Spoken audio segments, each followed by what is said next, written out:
线索吗？死者右臂衣袖处呈撕破脱现状，头部后脑左侧有2至3厘米的凹损，尸体有被拖动的痕迹，说明第一现场肯定也就在附近。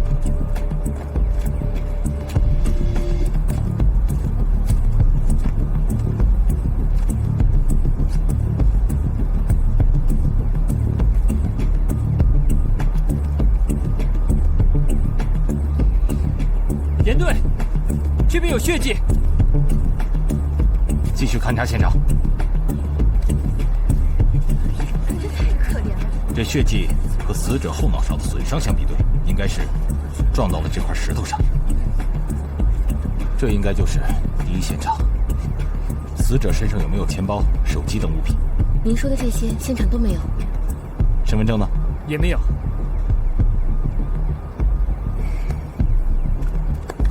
根据死者的情况分析，应该不是故意杀人。那凶手为什么将死者拉入花坛藏匿起来？而且还取走了手提包和手机。尽快弄清死者的身份，查找尸源。是。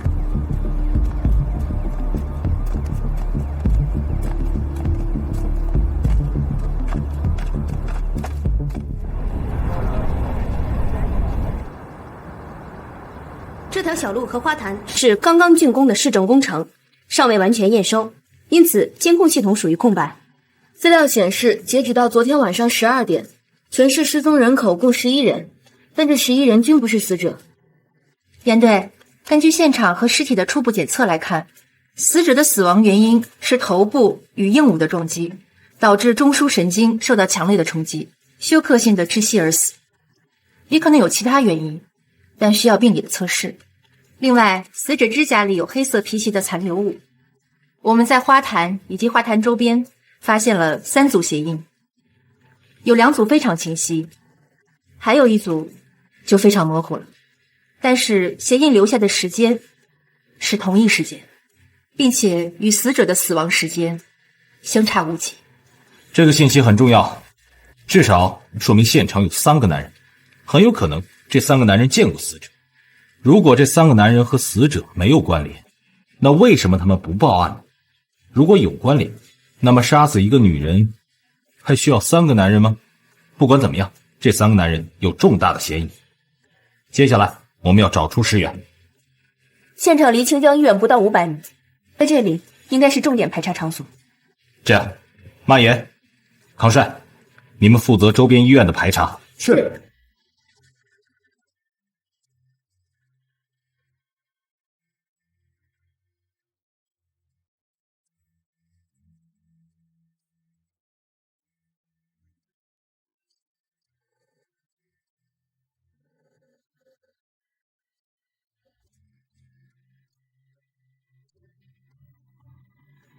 这宿小坚也真是的，明明知道今天手术是他主刀，到现在玩起了失联。人命迥异，别人可是院长女儿的闺蜜，可以任性。你说谁失联？我们院的另一张王牌，脑外科主治医师宿小金。来，你要的书。换眼镜了。哦，不是你觉得以前那副不好看吗？你才知道啊，不过换上这副眼镜他还挺像个大主任的。行了，我先进去了。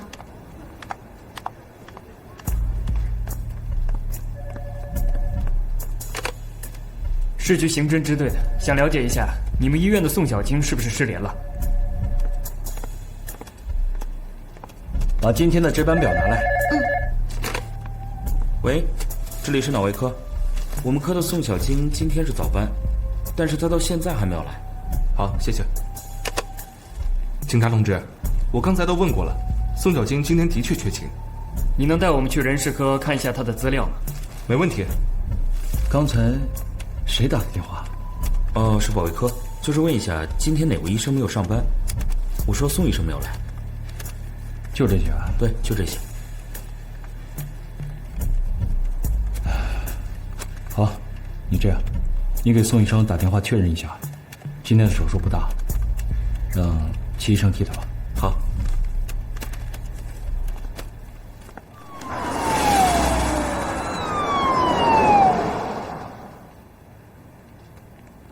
严队，查出来了。说，根据康帅的调查档案呢，死者是医院脑外科的一名医生，今年28岁，叫宋小晶。社交情况呢？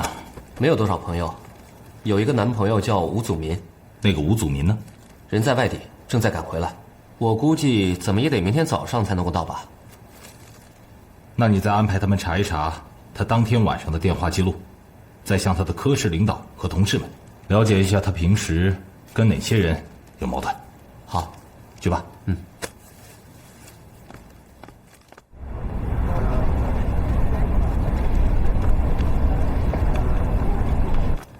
9月2号晚上，你们几点出的门？都去哪儿了？9月2号，大概10点左右吧。我和他在外面吃完晚饭，到了滨江公园。你们是几点离开滨江公园的？大概11点左右吧。他是有急事儿，就先走了。好，那分手之后，你又去哪里了？哎，你们这到底什么意思啊？希望你能回答我的问题。分手之后，你去哪里了？你要是不告诉我是怎么回事的话，我拒绝回答你的问题。接受办案民警的询问，是你的法律义务。办案？办什么案？就在当天晚上，宋小晶被人杀害了。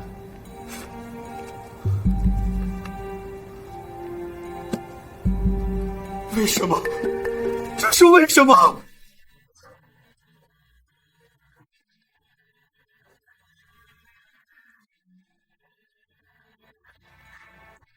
哎，说话方便，说吧。严队，宋小晶的通话记录查出来了。案发当晚，他打了3个电话，都是给一个叫程静思的女孩。之后他还有4个未接电话，其中3个机主叫吴总，还有一个叫柳思明的。记得上次在医院查档案的时候，我查到那个柳思明是宋小晶的同事什么的，但程静思我就不清楚了。好，你认识一个叫程静思的女人吗？认识，她是小晶的闺蜜，在医院里面工作。那天离开宋小晶之后，你的活动，谁可以证明？后来我就回家了，我妈可以为我证明。你这么伤心，看得出来你们关系一定很好。我们是大学同学，上下铺。他是我最好的朋友。那天晚上为什么不接他电话？我当时在值班。这个宋小晶平时有什么朋友啊？除了她的男朋友吴祖明，还有我的未婚夫柳思明，他们是一个科室的。柳思明是科室主任，小晶是他的下级。因为我的关系，他们俩也走得挺近的。谢谢你告诉我这么多。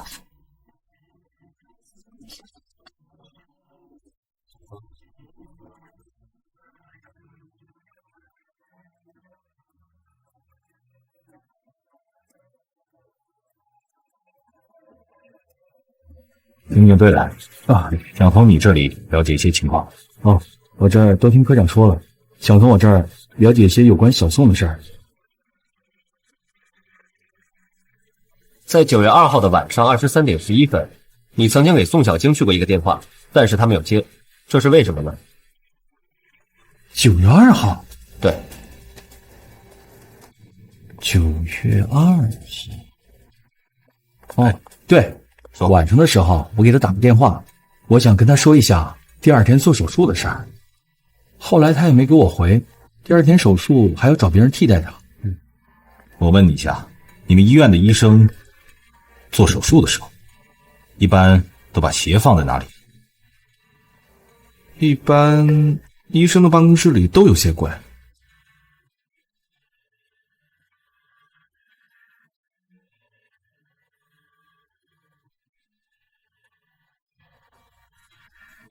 和残留物对比，颜色不对啊。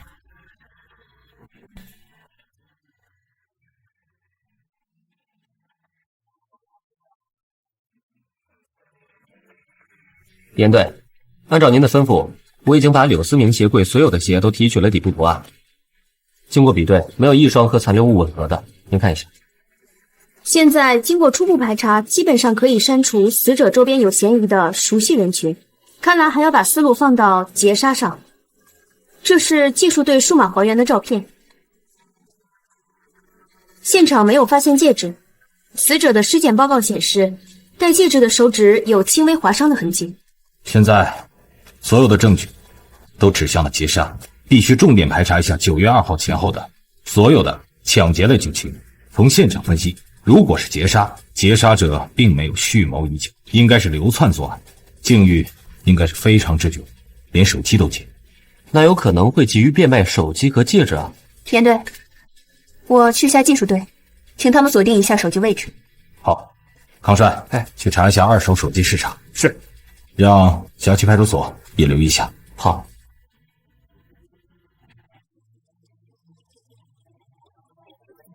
请你们这儿做二手手机的老板帮忙统计一下最近一段时间所有交易的二手手机情况。警察同志，这个很难办啊，旧货流动很大。再说了，老板们从来没有做统计的习惯。我只要9月2号到今天的资料，有多少算多少。警察同志，那我尽力吧。蔓延，宋小晶手机开机了，位置在哪儿？华中手机市场。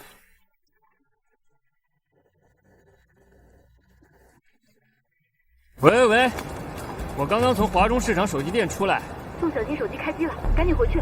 赶紧把定位和号码发给我。好。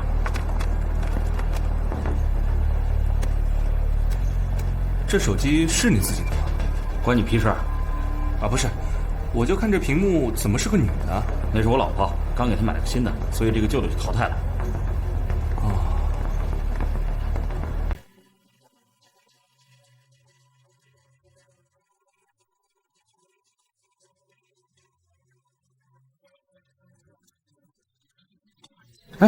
你干嘛？追击刑侦。这手机谁的？哦，刚才一个男的送过来。人呢？走了。监控室在哪？呢？给我调出维修手机的2号柜台。怎么没有2号柜台的监控？那是个死角，咱们就这条件。你们这个市场基本上没有执行手机市场交易管理规定，回头我会建议相关部门专门对你们进行整改。警察同志，给个机会，我们自己整改。这样呢，你们把相关视频给我拷个 U 盘，都怨我失之交臂。如果我还能仔细做些盘查，再能多待几分钟，就能抓住疑犯了。也不用太过自责，办案工作中百密一疏的事情难免会有，至少这件事能够验证我们的判断是正确的。嫌疑人急需用钱，他肯定会在金银首饰市场出售那枚戒指。确实是这样。全市共有65个在工商局注册登记的典当行，主要集中在江岸、红山和武昌等3个区域。我们已经通知了各分局关联派出所和工商部门进行监控排查。可问题是，疑犯也可以通过民间的其他渠道交易这枚戒指啊。一般金银首饰的典当必须经过实名登记，按照现场情况来分析的话，嫌犯并非蓄谋已久的杀人惯犯，本身不具备什么反侦查意识，应该会按照惯例去售卖戒指。严队，红山分局有情况报告，一所典当行内有人持宋小晶身份证交易戒指。通知红山分局严密监控交易人，我们马上赶过去。是。严队，现在交通拥堵，我先驾驶摩托车赶过去，你们随后到。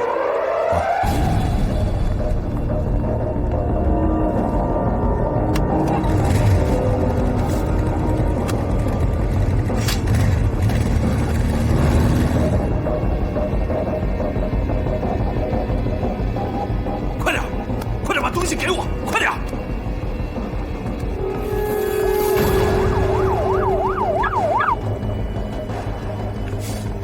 我们已经派人在拖延他的时间，就等你们来了。好，给我！救救他！救救他！别动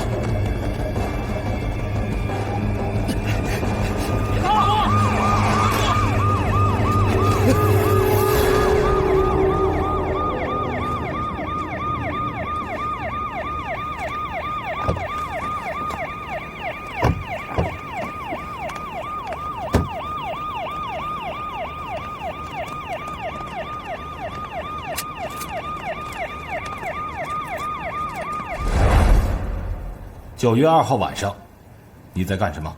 想不起来了。那这张身份证怎么来的？捡的。什么地方捡的？江边。还不老实。那我再给你点提示：9月2号晚上10点，你与人合谋，杀死了这个女人，并洗劫了她的背包、戒指、手机。手机你卖给了华中手机市场，型号 iPhone 6。收！你还想瞒什么？我真的没有杀人，人不是我杀的，我真的没有杀。你说戒指还有一部手机，还有一个包，包里有1000块钱，的确是从一个女的身上拿的，但是因为当时这女的已经死了，我只是顺手牵羊罢了。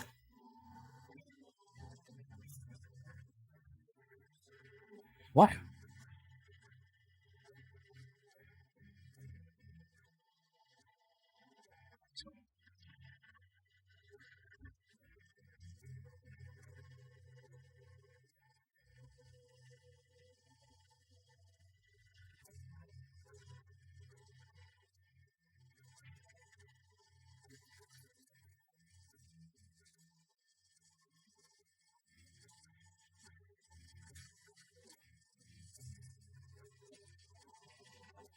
你怎么知道那个女人已经死了？不死，她打儿干嘛？说实话，我也不知道她死没有。那个时候，谁还有胆看她死了没有？那死者的包在哪儿？在我租的屋里。还有人和你住在一块吗？你们知道，我就是一个小混混，又不是什么团伙。你拿了宋小晶的包之后，又到了哪里？回家了呗。去申请一张搜查令，带着他去一趟他的驻地。是。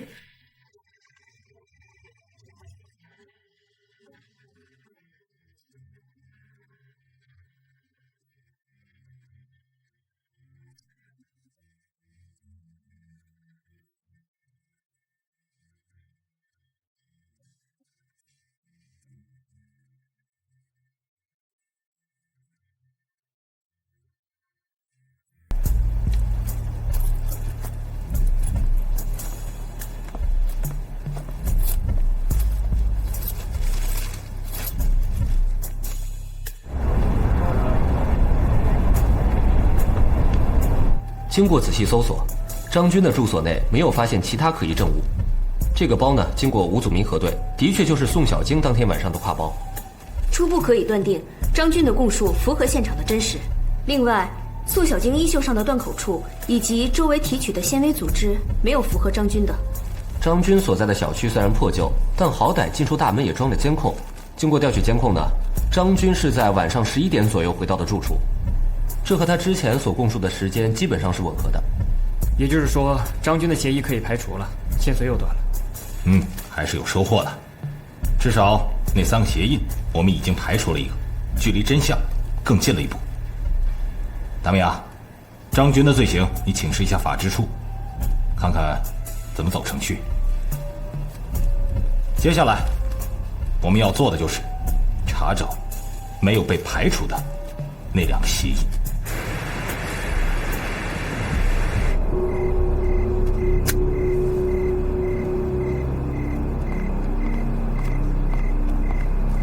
哎，兄弟，这个火，师傅，这个火呗。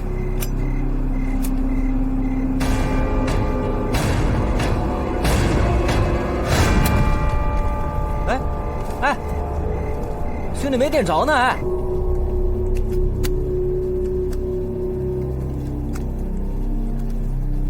这是他的火机。那你借火机的时候，宋小晶在哪里？就在我旁边。那个男的和女的长什么样？女的当时把头埋在男的怀里，那条路上的灯光又很暗，确实没有看清楚那个男的长什么样子。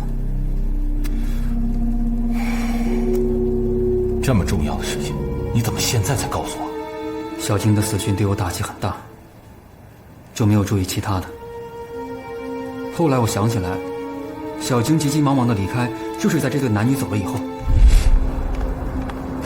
小晶，我医院有事，我先走了。吴先生，你现在提供的每一个线索都非常重要，所以不能漏掉任何一个细节。你好好的再回想一下。对了，这个人戴眼镜，虽然我没有看清他长什么样子，但是我在点火的时候，他的脸上反过光。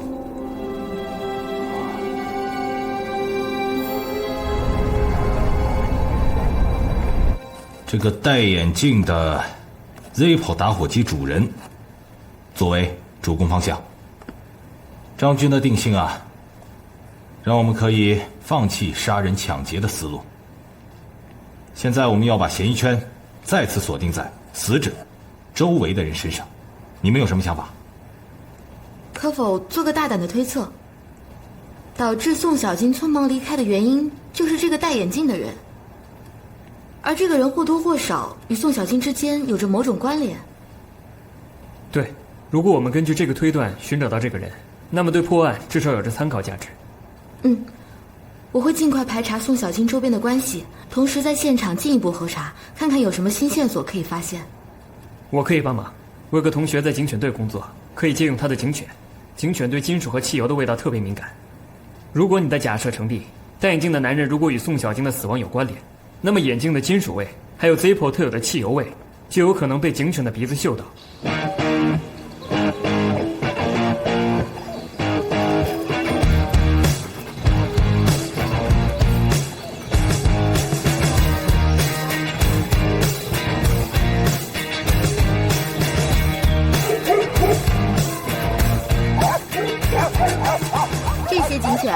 就是一支威武的战队。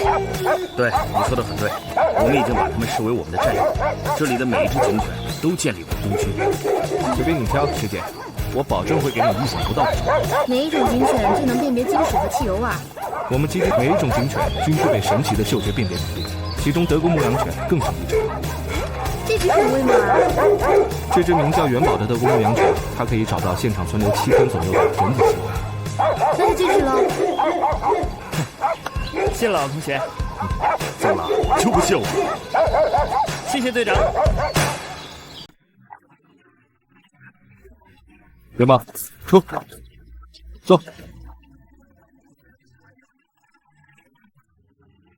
秀。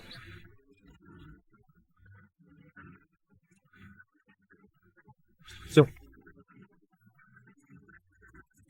秀。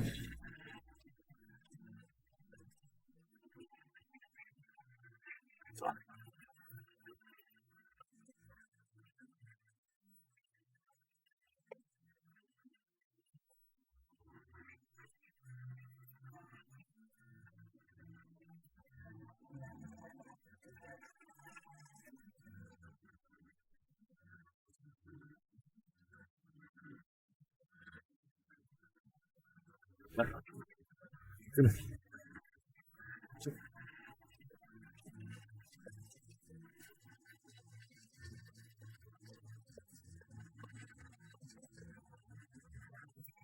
什么情况？这表明在这个地方有着相同人体气味的物品。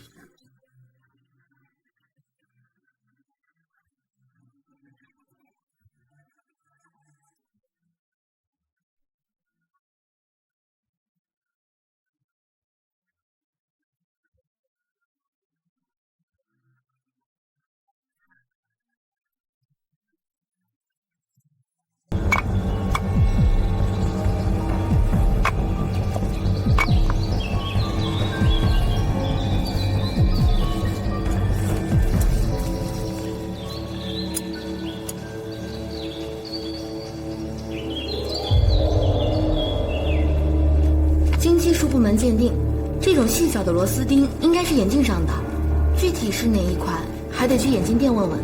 康帅，你锁定相关的眼镜店，进行核对和排查。是，要仔细点。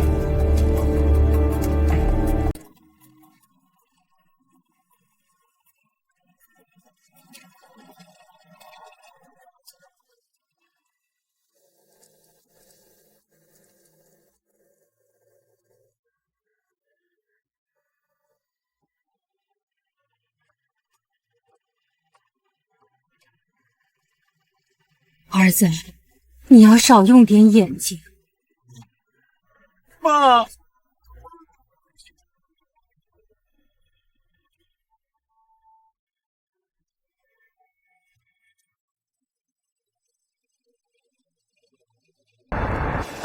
先生你好，有什么可以帮到您的？你看我这眼镜能帮我修一下吗？好。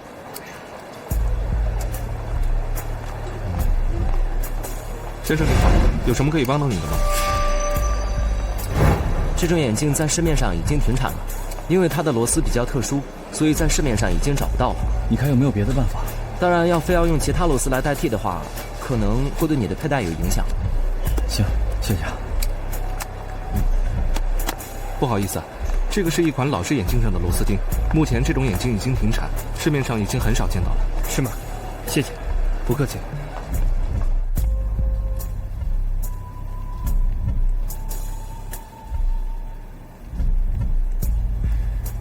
严队，也许我们应该再去查查柳思明。为什么？柳思明是戴眼镜的，那个打火机的主人也是戴眼镜的，现在又有了这个螺丝钉，就凭这个？那你打算怎么做啊？当然是带他回来问话，或许能问出什么破绽。你可以怀疑，但绝不能先入为主。如果没有证据，不能采取任何的法律措施，这样对当事人非常不公平。看来我们得去一趟医院。那条线索落空的事情，对任何人都要保密，尤其是对程静思和柳思明。明白。明白。我想你们可能搞错了，宋小晶是刘主任未来夫人的铁杆闺蜜。程静思和柳思明他们两个人的感情怎么样？这个怎么说呢？程静思外表很普通，工作上也是靠他父亲的关系，可架不住人家有个好爹啊。好爹是什么意思啊？他爹是我们医院前任党委书记兼院长，这里面的关系还用我来说吗？我问的是他们两个之间的关系。这个鞋子合不合适，只有脚知道。不过以我推断，这刘主任冲着程大公主的爹，怎么也得处理好关系啊。我怎么听你话里有话呀？你好像是在说，其实他们两个的关系并不怎么样。刘主任只不过是在仕途上希望借助未来老丈人的地位。警察同志，这话可不能随意解读啊！刘主任知书达理，是咱院公认的男神。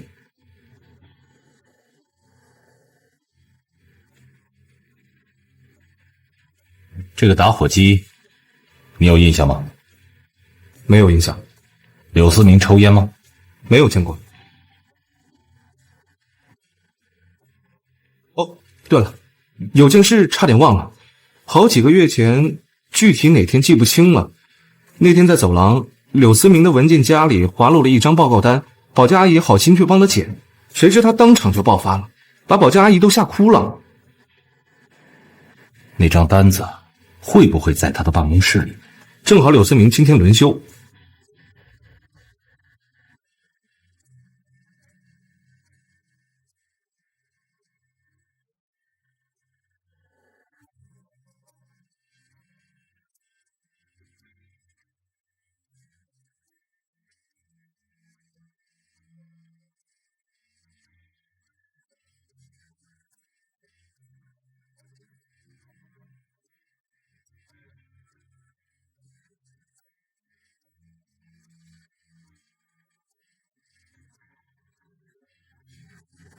菲菲，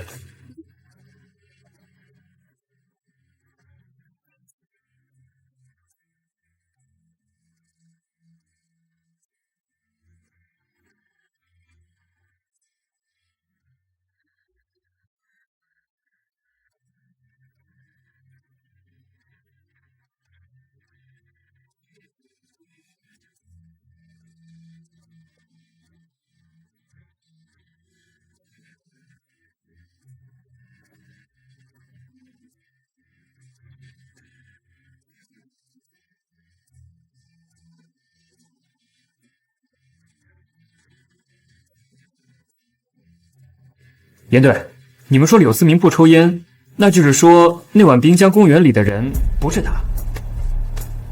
只能说降低了嫌疑。在没有证据之前，一切的怀疑都有它的可能性和存在性。什么情况？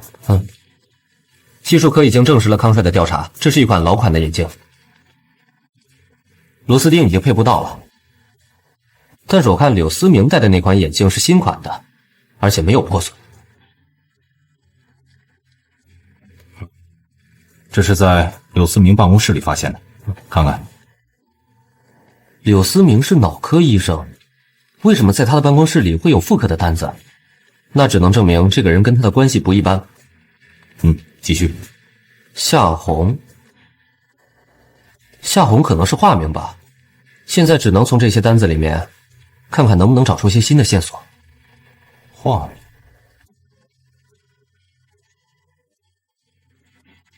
已经查过了，医生说时间太久了，记不清是萧红还是夏红。好，知道了。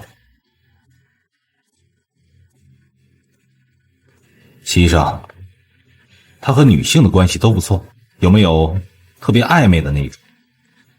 据我所知，没有。他是老太斗的乘龙快婿，就算别人有心，他有挡。知道了，不打扰了。对了，有件事我想起来了。什么事？在医院门口就有一个滨江银行，但柳思明办什么事都往卢沟小路那个滨江银行跑，不知道这算不算异常举动呢？你马上去一下卢沟桥路的滨江银行，把该行客户中凡是女人的独立身份的名单全都给我查出来，尤其是带有夏字和红字的。查到后立即汇报给我。康帅，到。你去趟电信局，把柳思明最近的电话记录调出来，查一查和他最亲密的女人，尤其是名字中带有夏字和红字的。是。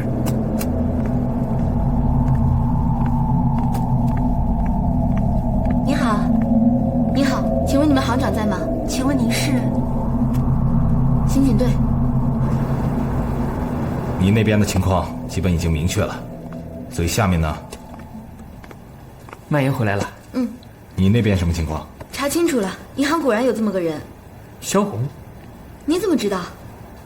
我让康帅去了一趟，锁定了柳思明的通话记录，查询了这个叫萧红的女人。虽然他们平时通话不是很多，但9月2日晚上他们通过话。你那边呢？萧红单身，丈夫在几年前的一场车祸中去世，带着一个孩子，据说有一个叫沈嫣的闺蜜，两人无话不谈。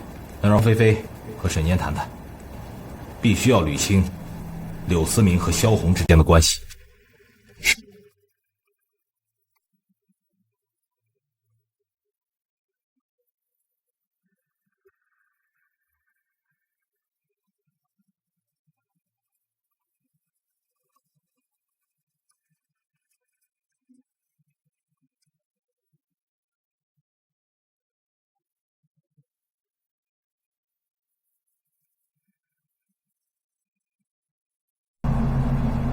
这次医院经过慎重考虑，决定提升柳思明同志为医院的副院长。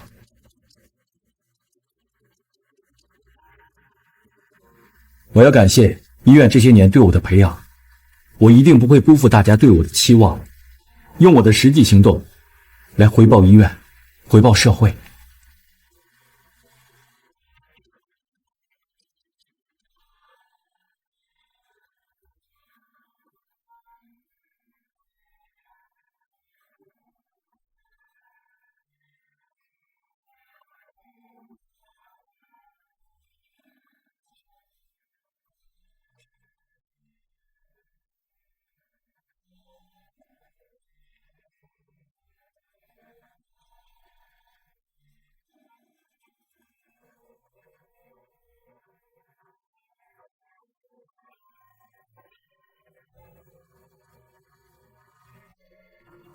谁啊？我。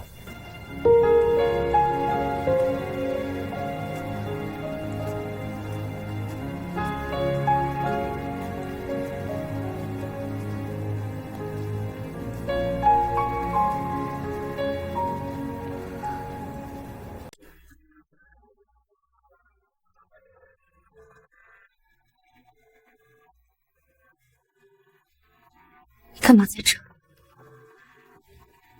今天不是你认命的日子。不一样。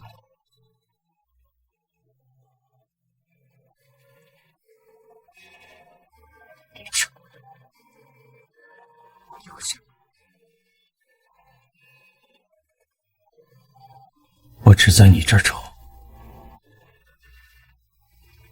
其他地方我不丑。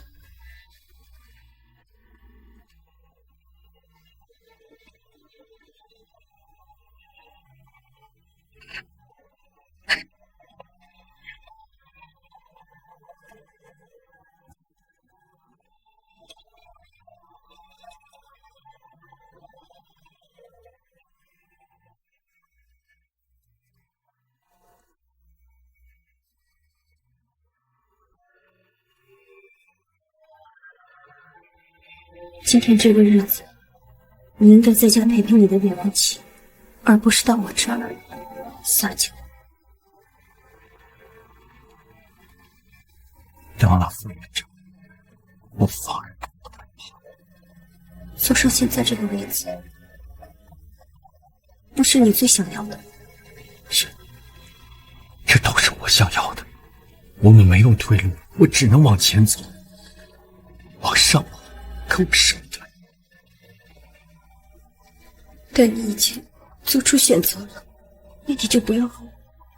我不想你因为这件事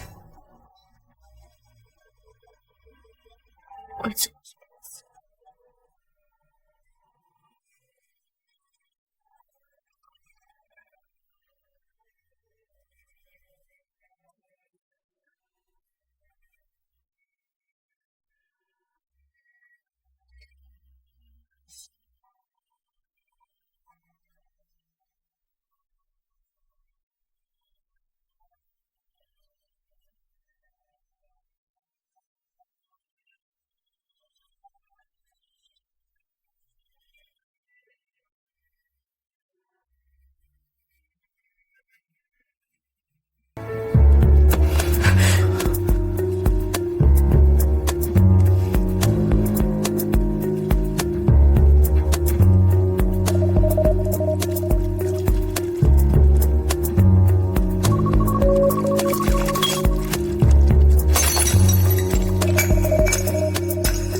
这是我第一次，死是最后一次在你这儿留宿。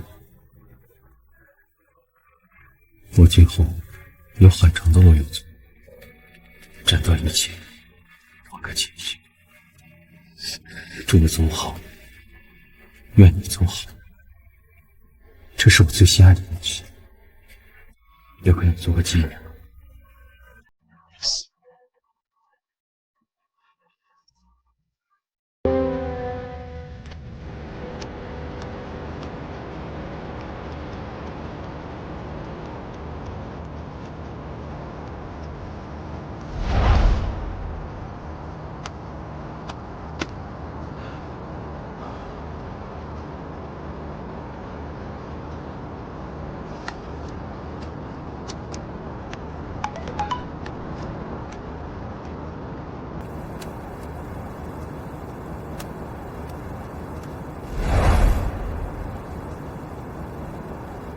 自古红颜多舛，萧红同样难逃宿命。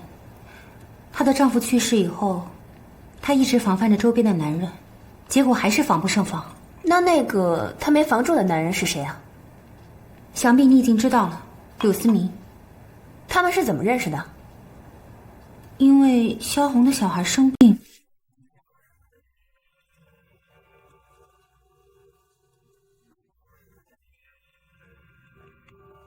医生，试一下，给我吧。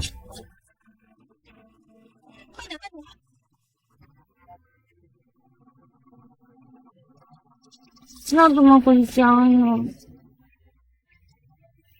有人接你们吗？是我错了。那麻烦你了。不客气。一夜奇缘呐，一来二往，激情上演。天底下所有偷情的男人，事成之后都转归诚实。他告知萧红，他有一个注定要成为法定妻子的女友，一场孽缘滋生的悲剧，还是悄然而至。萧红，她怀孕了。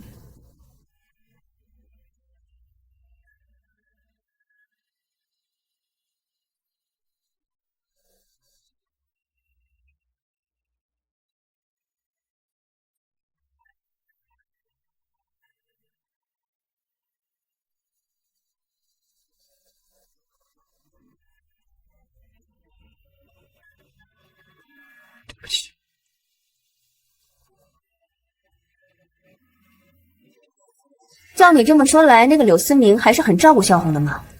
貌似如此。为什么？对于柳思明，萧红谈的很多，除了对柳思明的真情流露，也对他看得很准。他说柳思明是一个具有复合矛盾性格的人。什么复合性格？所谓的复合性格，根本就是他的自私，既想得到一个女人的权杖平台，而另一方面又想得到另一个女人的爱情。看来你的评价更精确。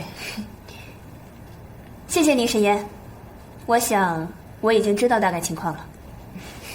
17023678901。小燕，查一下这个号码的主人。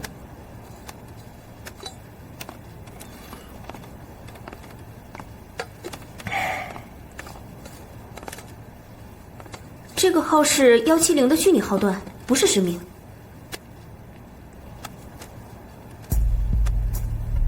哦，看来有人和我们一样，很关心这个柳思明嘛。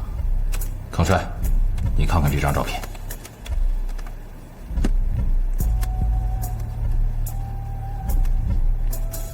终于对上了，可以抓人了吧？不行，还得进一步核对我们手上的这颗螺丝和这个眼镜型号的匹配程度。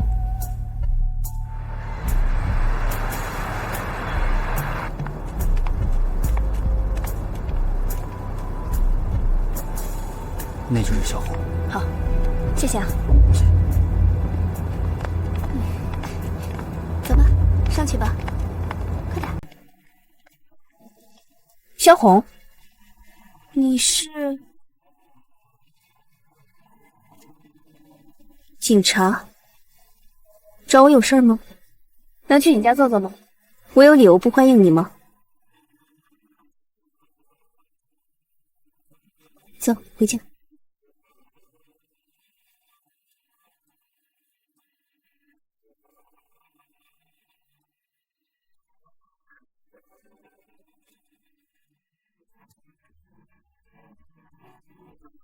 请坐，孩子睡了啊，坐。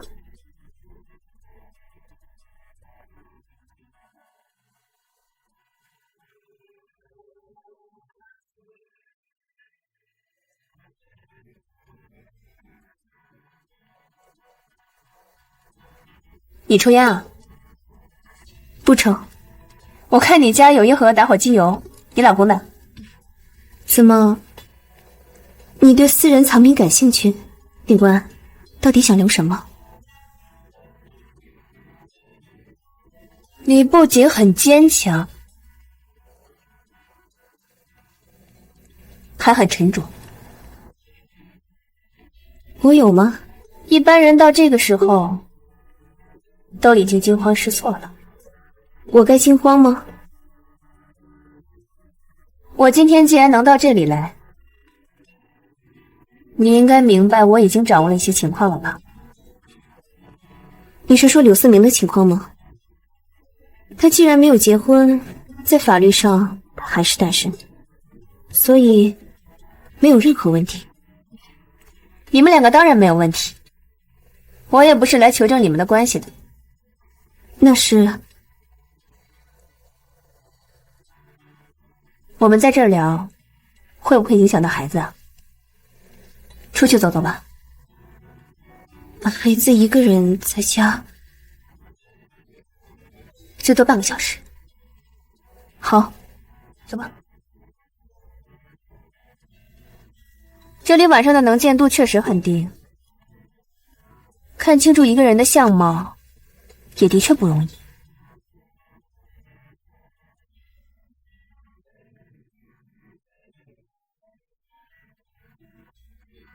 严队，说，技术队回话了，经过查证，柳思明任职那天戴的眼镜和现场发现的螺丝钉型号吻合。问题是，眼镜他放在什么地方了？会不会被他给扔了？如果要是扔了的话，就职仪式那天他就不会缠着透明胶，也要把它带出来。这个眼镜对他来讲一定是非比寻常。他现在人在哪儿？他请了2天假，回老家了。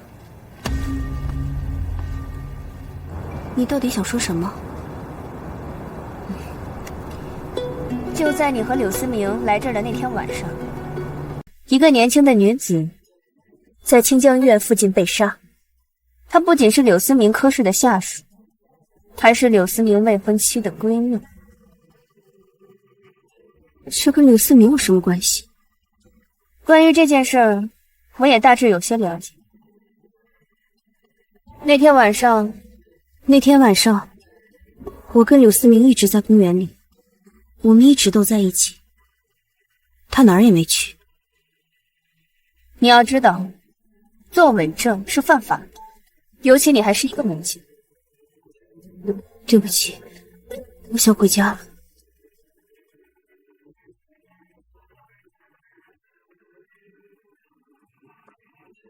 杨三思，你今天的回答很有可能会害了你自己，更会害了你的孩子，也救不了柳思明。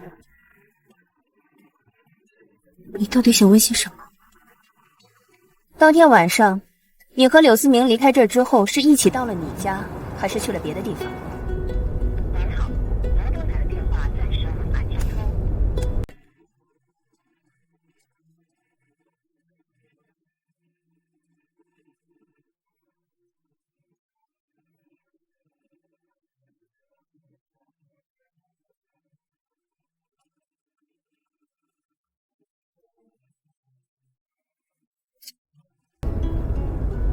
没事，师傅，掉头回青岛路。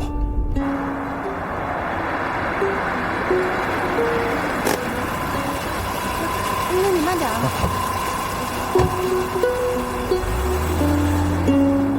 还有一个问题，你家的 Zippo 打火机油和那副眼镜究竟是谁的？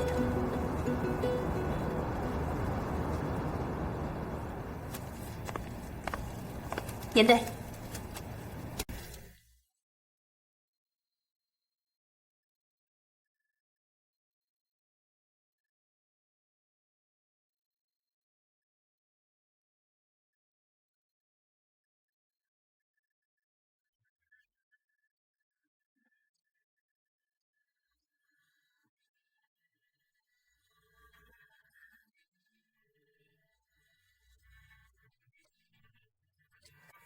我们所要的证据链全部齐全，是柳思明。那你给我一个解释，柳思明杀死宋小晶的理由。案发当晚，柳思明发现宋小晶撞破了他与萧红之间的私情，所以跟着青岛路找到宋小晶，希望宋小晶不要把这件事告诉程静思。应该是谈不拢，两个人在现场发生了争执。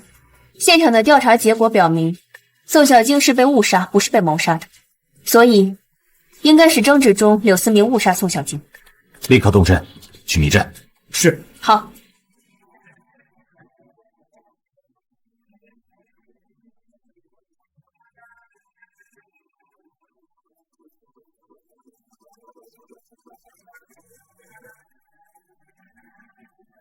思明，起来了。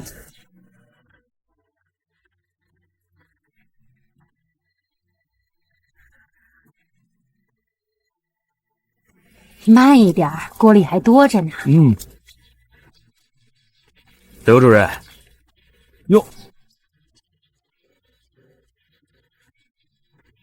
陈镇长怎么有空到我这来？刘主任，不对，应该叫柳院长。你当了院长也不说一下。我今天呢又在镇里安排了酒菜，特地为你接风啊。儿子啊，人家专门来请你，你就去呗。好，那我去就回。去吧去吧。好，咱们走吧。走。快去吧。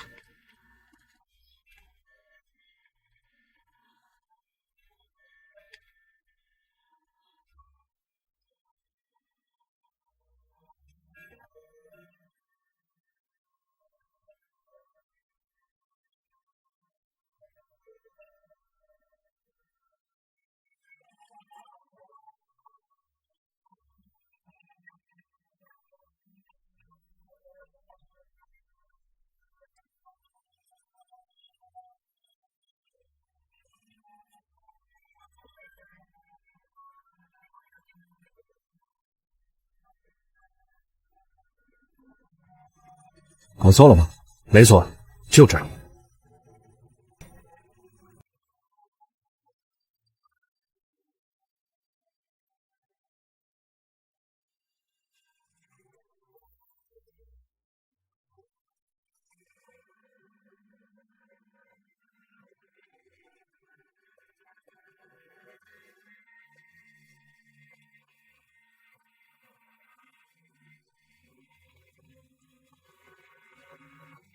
这边。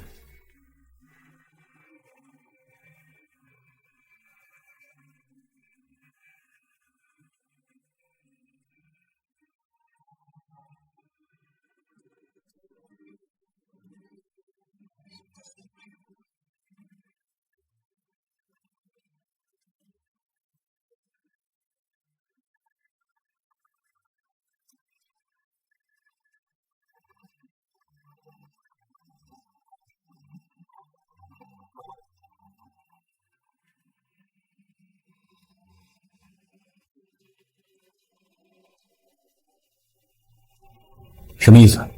把我当犯人？刘院长，别客气，坐吧。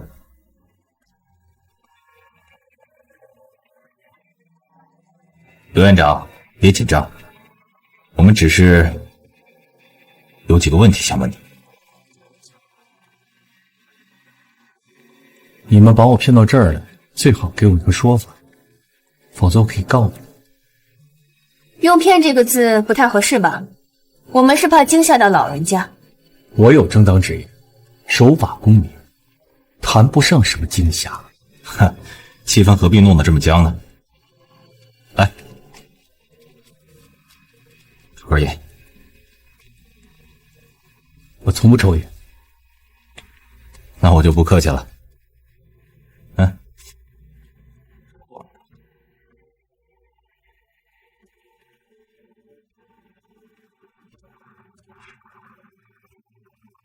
火炬不太会用。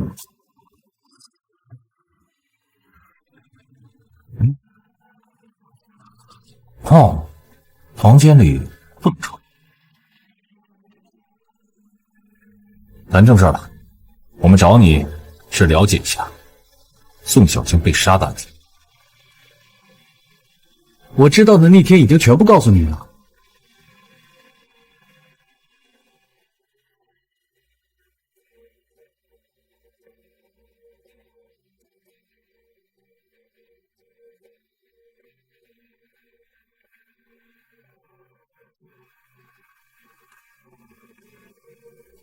9月2日晚上，你在哪？我在家。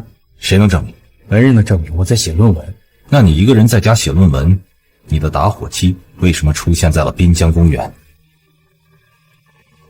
一个打火机能说明什么问题？说明杀人动机。杀人动机？这个火机满大街都是，是不是每个用这个火机的人都是犯罪嫌疑人？好，那我再给你一个明白的理由。9月2日的晚上，你和情人在滨江公园幽会。师傅，师傅，这个火呗。来，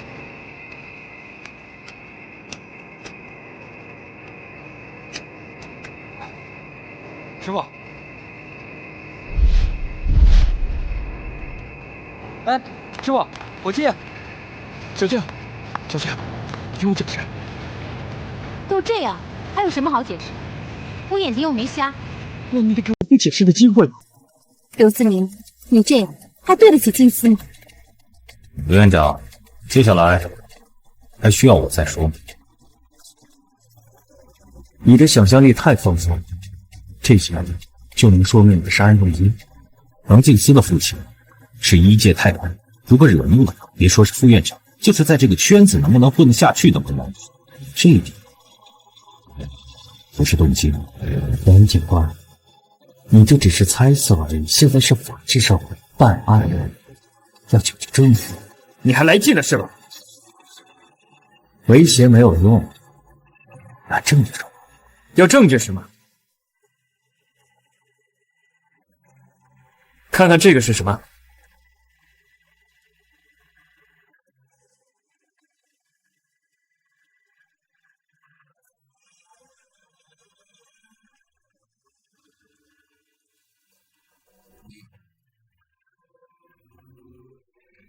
一个小小的螺丝，在案发现场发现的。如果我没有猜错的话，应该和你之前的眼镜相吻合。如果做微化鉴定的话，一定能配得上。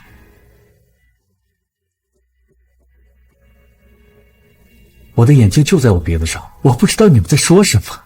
我刚才说过，是之前的那副，但是你别忘了，你恐怕没有不在现场的证据。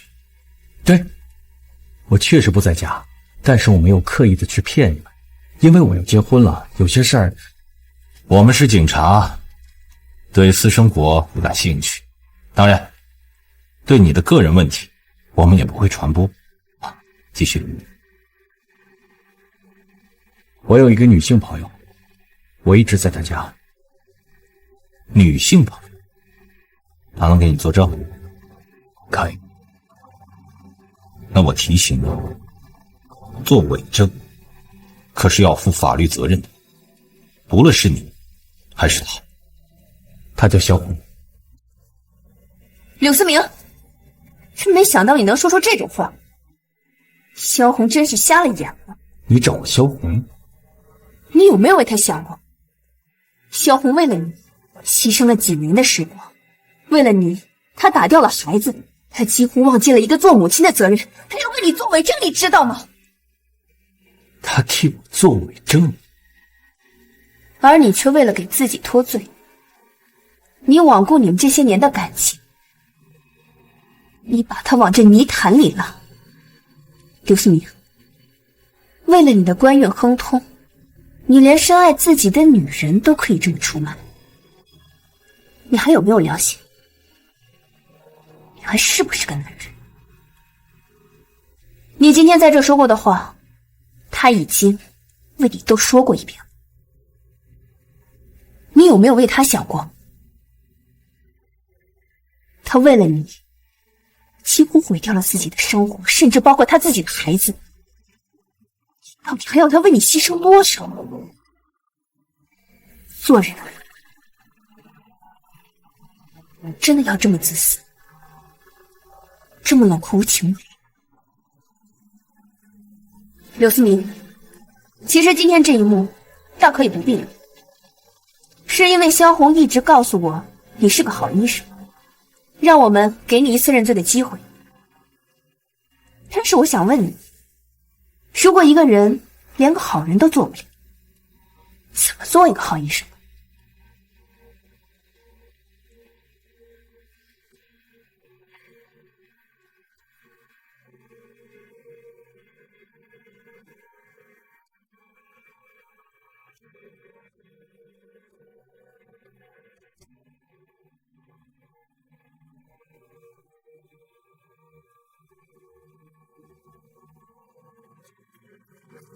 小静，小静，听我解释啊！都这样了，还有什么好解释？我眼睛又没瞎。那你得给我一个解释的机会吧。刘思明，你这样还对得起金丝吗？事情不是你看到的那样，那个女的她缠着我，我怕她去医院闹，这样的话我就当不了这个副院长了。啊，行，我错了，好吗？我不解释。这样，我保证，一旦我当了这个副院长，2年之内，我把你扶正，你当主任。你听听你自己说的话，你满脑子都是仕途，你根本就不爱静思，你只是想利用他的关系往上爬。我绝对不能让静思嫁给你。你有没有想过，如果我当了副院长，会有什么下场？你不觉得很卑鄙吗？让开！小静。小静。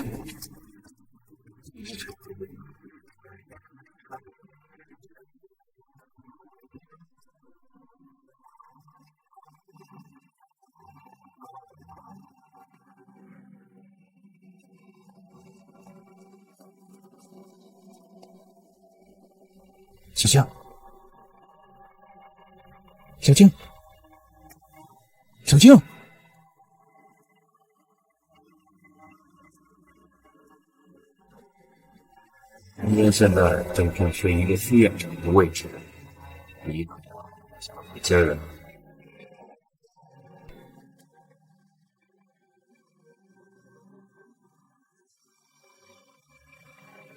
宋小静摔倒以后，并没有立刻死亡。我原本可以救她，但担心她向程金寺告发，影响我的仕途，于是将她脱离现场，藏匿花坛，任你自生自灭。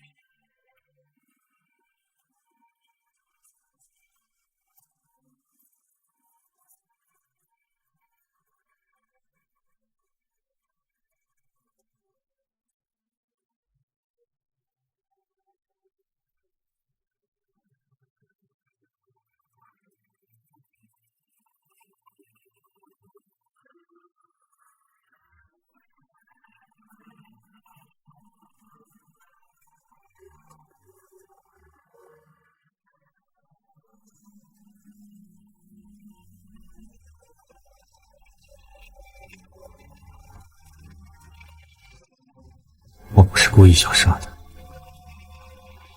我逃离后又返回到现场，毕竟是条生命，但发现他完全断了气。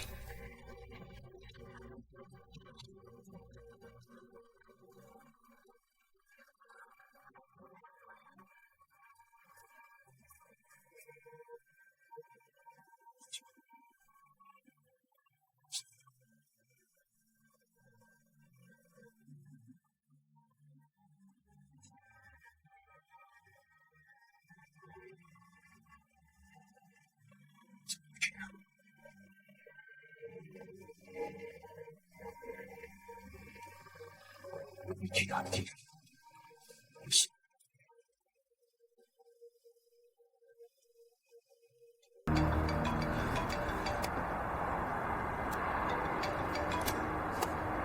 子明，你副院长的事儿批下来了。批了。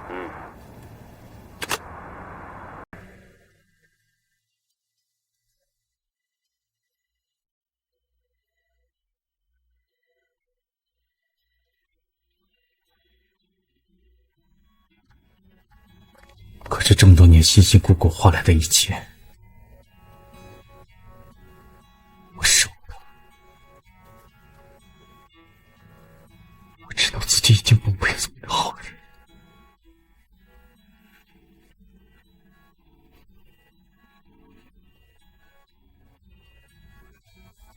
最后，再问你一个问题：那天晚上你穿的是什么颜色的皮鞋？棕色。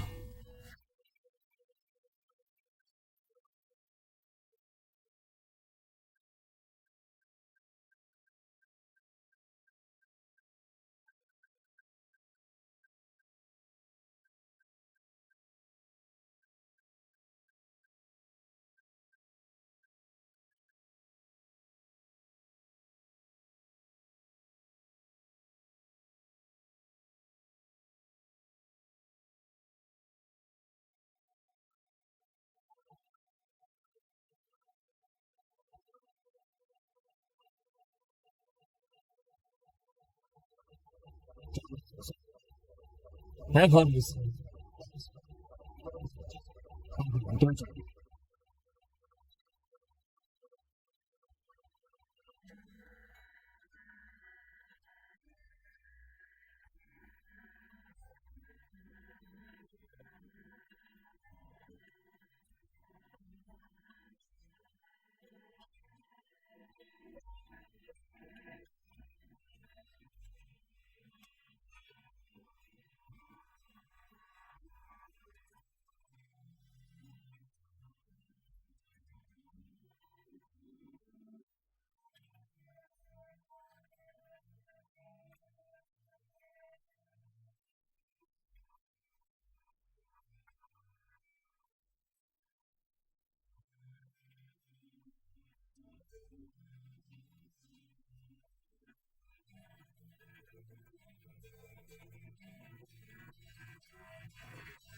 严队，案件都有下落了，你还在琢磨什么呢？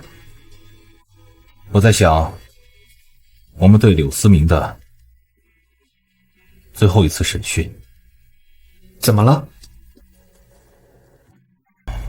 柳思明坚称，他误杀宋小晶那天晚上穿的是我们在他办公室里看过的那双棕色皮鞋，可是宋小晶左手中指指甲里残留的却是黑色皮鞋的残留物。也许宋小晶是在别的地方抓的。这不可能，那些残留物一定是凶手鞋上的。你想想，正常情况下，谁会弯腰用一根手指去抓别人的鞋？除非这个人是躺着的，而鞋的主人是站着的。没错，这是凶手和死者之间才会有的站位方式。那会不会是柳思明故意隐瞒？都到这个时候了，他还有必要隐瞒一双鞋吗？如果找不到这双鞋，这个案子就有一个扣还没被解开。找到那双鞋的主人，又未必能说他就是凶手。詹宁的法医报告已经说得很明白了，导致宋小晶死亡的唯一原因就是撞在花坛上的伤，而柳思明也供认不讳，细节吻合，证据对应。那么我们查找这双鞋的主人还有什么价值呢？我总感觉柳思明的背后一定还有一个影子。如果这个影子真的存在，那么这双鞋就一定是这个人的，而这个人一定和死者还有过接触。为什么要在这个时候接触死者呢？难道他想惹火烧身？显然不是。你们想想，如果宋小晶他当时真的死了，他的手又是怎么抓到血的？你的意思是说，柳思明他其实并不是直接致死宋小晶的凶手，而是这双鞋的主人。柳思明在慌乱中以为宋小晶死了，其实宋小晶没死。怎么会没死？死亡报告已经解释了死因，这不是矛盾吗？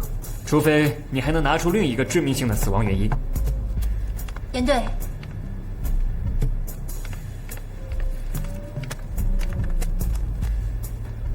经过尸体病理切片，宋小晶真正的死亡原因是窒息。这就对了。怎么才得出这个报告？这是我的一项疏忽，同时也怪你们破案速度太快。通常病理切片的结果需要1周才能得出，结果你们只用了5天的时间就抓到了柳思明，典型的江城刑警速度。说得好，江城刑警速度。那么我们再演一次江城刑警速度，用最快的速度定位皮鞋的主人。快点，快！老头子，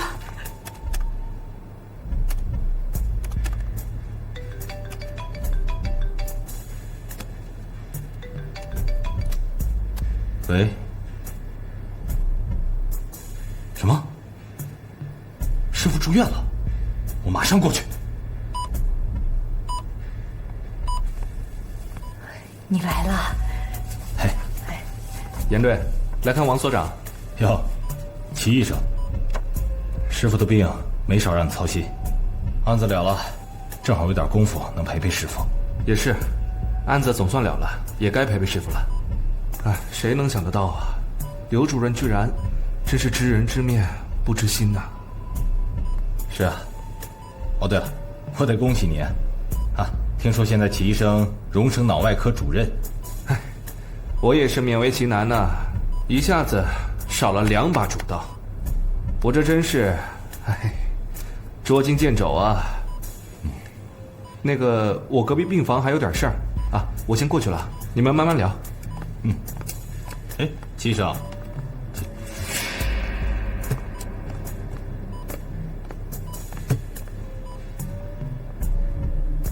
康帅，去查找一下给我手机发信息的那张卡，看看现在是否还在使用。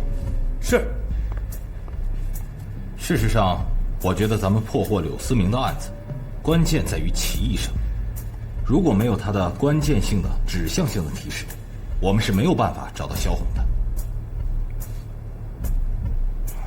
假设我手机收到的彩信照片也是齐医生给发的这里面就有一连串的疑问了。为什么这个齐医生这么关心柳思明，尤其是在细节上，柳思明很多人前人后不为人知的举动，齐医生都知道，甚至连他去4站路以外的银行都知道。为什么他总是在关键的节点上给我们信息，他又不直接检举？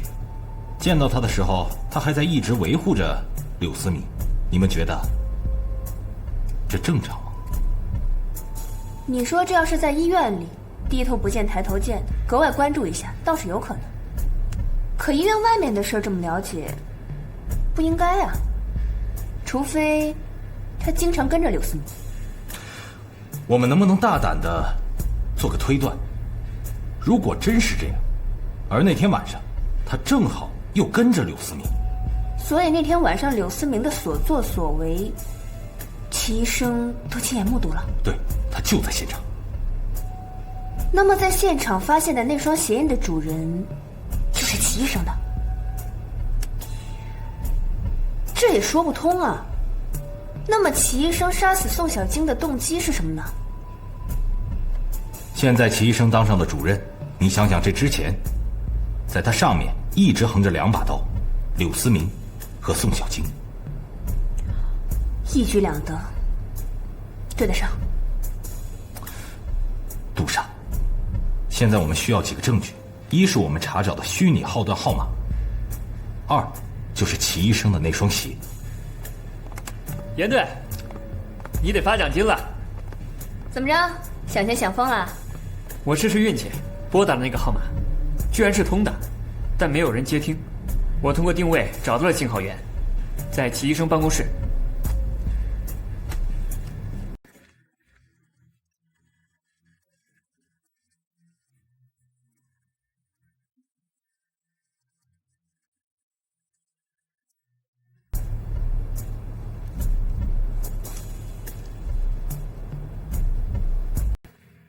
你终于成了第一刀，请进。齐医生，严队啊，请坐。好，谢了。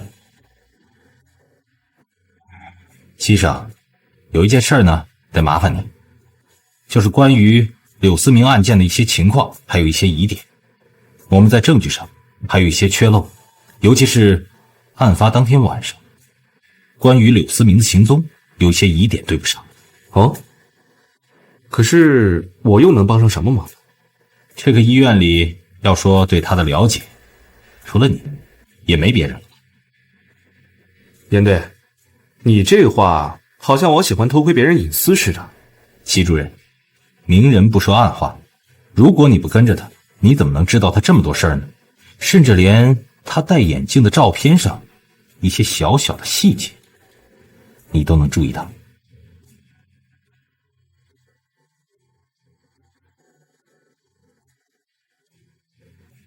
这张照片是你发给我的吗？这不是我的号码。哦，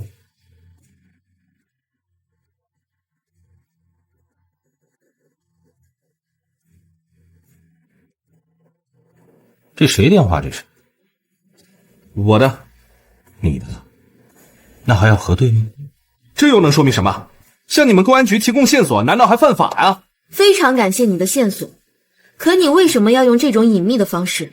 而且，你又怎么知道我们想找柳思明的眼镜？因为当晚你跟踪柳思明，目睹了这一切，尤其是你亲眼看到柳思明的眼镜摔落在地上，而柳思明将摔坏的眼镜重新戴在眼睛上，让你悟出一定有摔坏的眼镜残片落在现场。胡说八道！我们医院有神经科，我可以安排你们就诊。那天晚上你在干什么？在家看电视。那监控里拍到的又是谁？什么监控？青岛路那片在修路，压根就没有监控。你怎么知道那块没监控？废话，如果有监控，你们抓柳思明还有那么困难吗？很可惜，我说的是滨江公园的监控。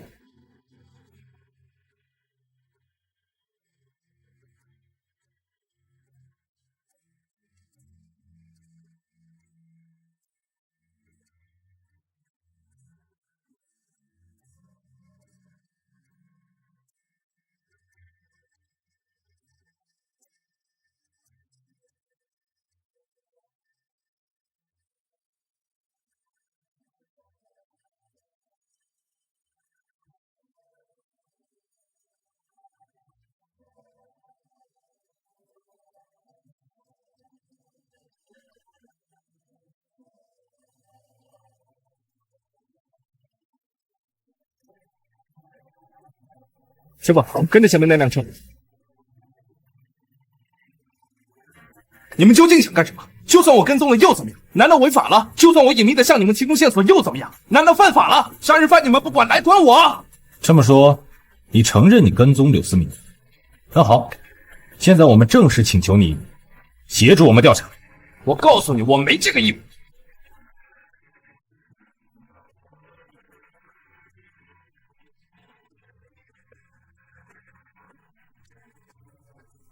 严队，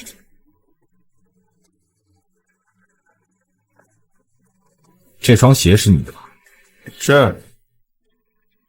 这双鞋在案发现场出现过？不可能。你应该没有意识到，你这双鞋上有一道划痕。知道怎么来的吗？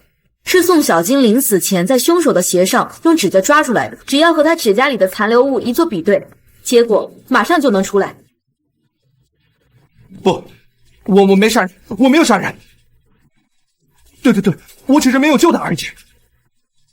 我们原本也这样以为，可惜最新一步的尸检结果刚刚出来，死者肺浆膜下、心膜下点状出血，而且唇部黏膜和牙齿摩擦出现破损。这些都是机械性窒息的症状，死者是被人捂死的。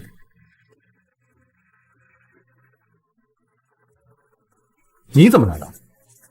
主任让我做他助手啊。第一助手不是盯着我吗？齐医生，这个手术不是你强项，主任那是不好推你。行了，你还是先回去休息吧。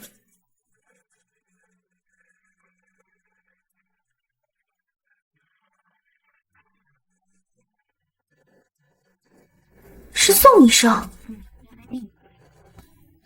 他那么年轻，年轻怕什么？手术实力强，和刘主任关系又好，不起我是。可怜齐医生又白等了。病历。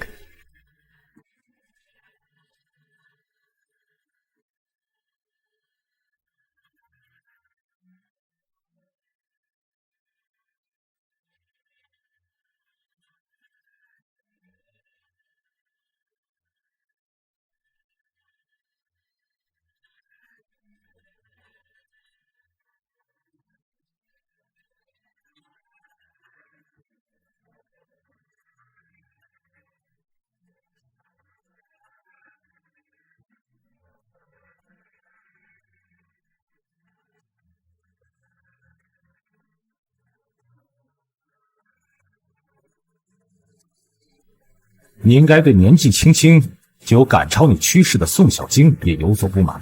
你长久以来跟踪柳思明，原本是想抓出他和其他女人的丑闻，但老天给了你这么大一个机会，一口气除掉2个眼中钉。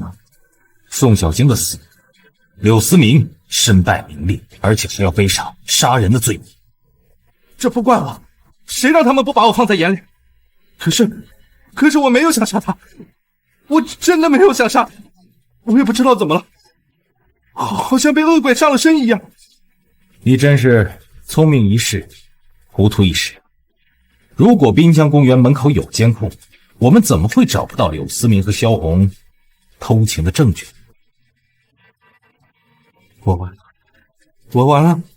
齐主任，这是您要的出院结论。放这吧。好。退后！退后！把刀放下！都退后！放下！不要再靠近了！把刀放下！放下！退后！都退后！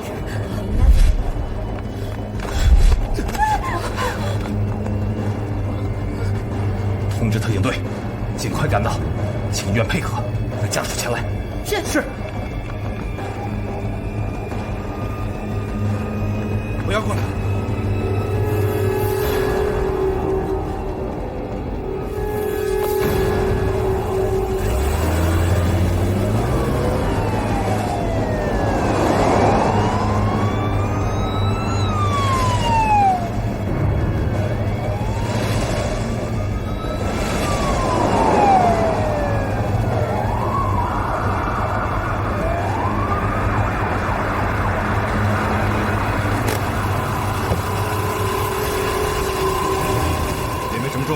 队已经进去和嫌疑人做心理谈判，嫌疑人情绪非常不稳定，家属随后就到。突击队各组注意，以车辆为单位，分3组向天台突击。狙击手到达后，迅速找准狙击位，行动！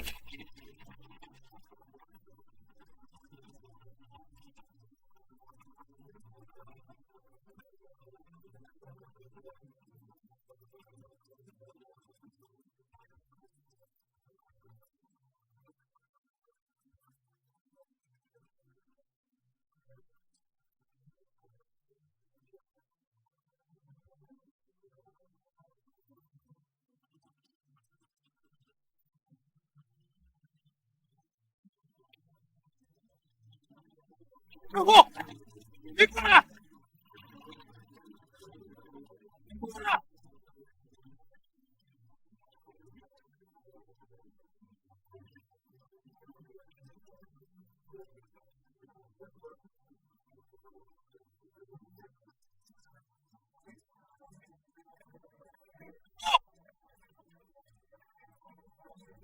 你闭我！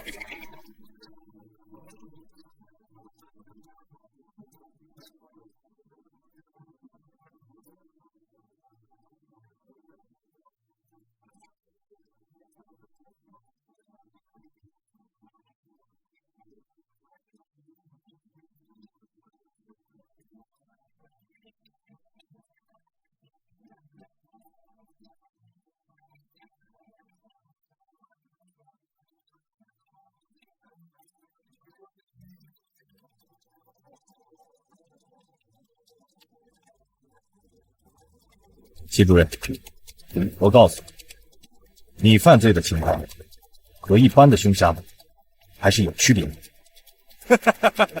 杀人偿命，我完了！只要你肯放下手中的武器，立刻自首，就可以从轻量刑。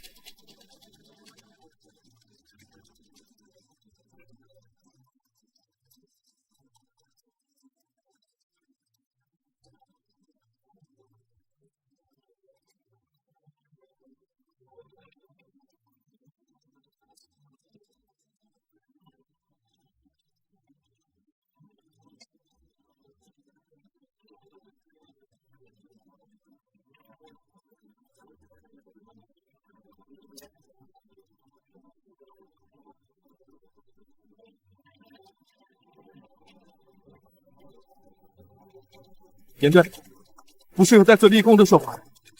这样，我救你师父，救你们警界的英雄，你们放了我好不好？我们可以帮你争取减轻刑期。你的老婆孩子都在外面喊你等你，他们等着和你见面呢。你的老婆需要丈夫，你这么弱小的孩子也需要他的父亲。听我的，齐主任，把刀放下，一切都来得及。你把刀放下，我带你出去，听见没有？把刀放下！难道你想让你这么小的孩子就失去父亲、失去父爱吗？你这么拼命爬到主任这个位置，是不是想让你的家过得好一些？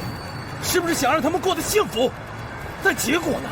你这么做给他们带来的是什么？让他们没了丈夫，没了父亲。你是男人吗？你的责任在哪里？把他给我放下！严队，我现在只能自行了断。对不起。别动，把他提起来。头姐没事吧？没事，没事。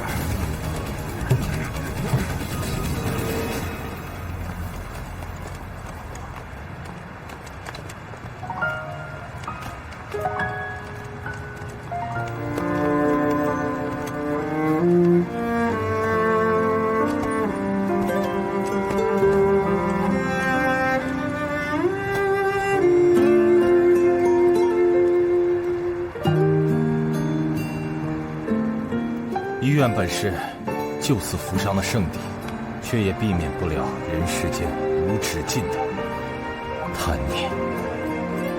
欲望本无错，作恶必自毙。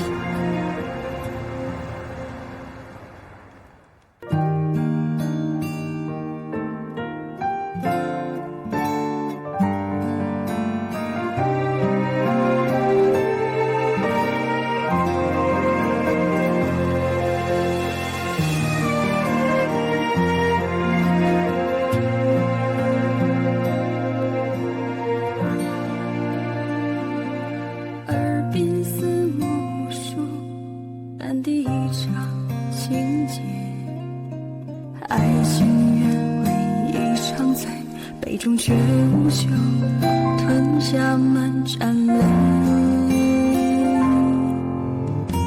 残生雪梦，深深悲，化成了风，影相随。